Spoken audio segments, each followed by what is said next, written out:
Europe 1. Et tout de suite, on retrouve Nicolas Barré, c'est l'heure de l'édito Éco Nikos. Nicolas Barré, qui est le directeur de la rédaction du journal Les Échos. Bonjour Nicolas. Bonjour Nikos. La fiscalité, le trop d'impôts, ça a été le point de départ du mouvement des Gilets jaunes. Eh bien, une nouvelle idée émerge, la TVA à taux zéro sur certains produits. Lesquels? Alors oui, ça ressort dans de très nombreuses contributions au grand débat. Alors qu'on veuille baisser la fiscalité dans ce pays, là, je crois que c'est pas la peine de faire un référendum.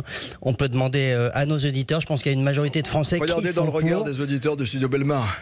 Voilà, la question c'est quels impôts baisser. C'est là que ça se complique. La grande idée qui revient, c'est donc cette TVA à taux zéro sur les produits de première nécessité. Aujourd'hui, vous le savez, le lait, le sucre, la farine, les œufs, tout ça c'est taxé à 5,5%.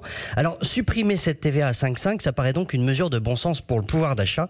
Mais est-ce que c'est une si bonne idée? D'abord, un petit détail, la TVA à 5,5%, ça rapporte 11 milliards d'euros. Il va donc falloir les trouver ailleurs si on la supprime. 11 milliards, c'est plus que toutes les mesures qui ont été décidées depuis la crise des Gilets jaunes quand même. Avec l'abandon de la taxe carbone sur l'essence, la prime de 100 euros, les heures sub défiscalisées, etc. Mais surtout, rien ne dit que ça augmenterait vraiment le pouvoir d'achat des gens. Pourquoi? Expliquez-nous.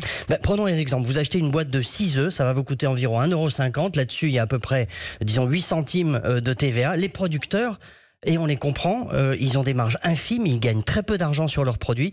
Ils vont être tentés légitimement d'augmenter leur prix. Et derrière, les distributeurs vont faire pareil. Donc, les 8 centimes en question, vous n'en verrez probablement jamais la couleur. D'ailleurs, rappelez-vous, quand on a baissé la TVA sur la restauration, ça a plus profité aux restaurateurs, qui d'ailleurs en ont profité pour sauver des emplois, mais ça leur a plus profité qu'aux consommateurs. Et au fond, c'est tout le sujet avec ce grand débat. C'est bien d'émettre des idées, mais ensuite, il faut examiner toutes les conséquences. Et dans le cas de la TVA à taux zéro, ça risquerait d'être une mesure extrêmement coûteuse avec peu, voire zéro impact sur le pouvoir d'achat, donc à méditer.